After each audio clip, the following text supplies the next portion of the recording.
Hi everyone, this is Stephanie, and today I'm going to teach you how to sew a small tote inspired by Furoshiki, the Japanese craft of fabric wrapping. This bag features tied handles, and it's the perfect size to carry a bento box or serve as a small project bag. So this pattern was a free pattern from Koka Fabric, a Japanese fabric company, and it was designed by Ayumi Toda. I'm going to link in the description below where you can find the pattern and instructions. So let's get started by going over the materials that you'll need for this project. So first you'll need your pattern, and I've already gone ahead and digitally drafted that for you if you're part of the class. If not, then you'll need to go ahead and draft it as the instructions say. All of the dimensions are given in the instructions for how to do that. So I did make one minor change to the pattern, which is I changed the handle ties pattern piece. So instead of cutting it out of one really long strip of fabric, you can cut it out of a slightly shorter piece of fabric, and then it gets seamed together. So I've done that so that I can squeeze my pattern piece onto a smaller piece of fabric, and also so that if you're working with a directional print, you don't have the design of your fabric look upside down on one of the straps. So for your handles, you'll need 1/2 yard to 3/4 of a yard, depending on which direction you place your pattern piece, and you're going to need 1/2 yard for the main body of the bag, and then 1 full yard of fabric for your lining. And then I also have 1/2 yard of fusible fleece interfacing. For hardware, you can also attach some magnetic snaps or some sew-on snaps. But that's optional. You could choose just to have only the tie closure. So here is my pattern piece for my handles, and you can either line up the grain line with the selvage edge, and cutting it that way will use about 3/4 of a yard.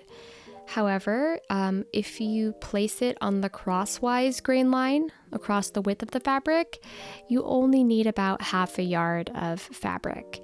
And you'll probably need to flip it around and then cut one piece in one direction and then turn it the other direction and cut your other piece so that you can fit it most economically if you're trying to squeeze it into 1/2 yard. But I have this nice long skinny strip of scrap left over, so it should be perfect to cut it lengthwise. So using pattern piece A, I'm going to cut 2 out of my handle fabric, and I have my fabric doubled up here, so I'm cutting through 2 layers.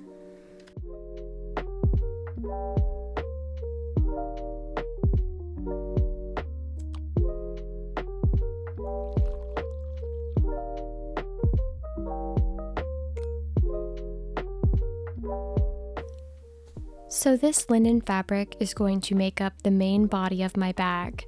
You're going to want to place it along the fold line of your fabric, so make sure you fold your fabric in half somewhere, either along the crosswise grain line like I've done here, or fold it lengthwise so it's selvage to selvage. It doesn't really matter.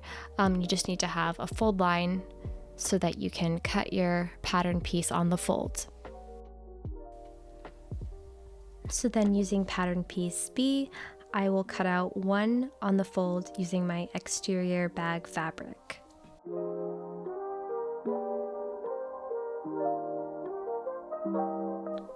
Now I'll cut out my lining, so I'm using that same pattern piece B, and I'm placing it on the fold of my lining.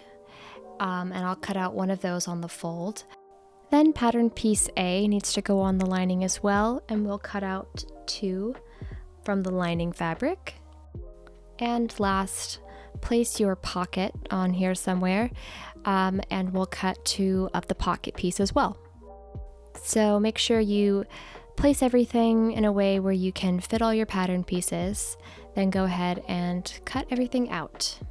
I should note here, I also deviated from the pattern a little bit and I just cut out 2 of the pocket pieces and I'm going to stitch them together to create my pocket.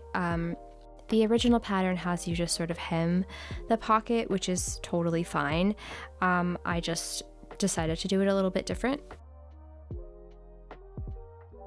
So the last thing I need to do is take my fusible fleece, fold it, and cut out one of pattern piece B on the fold.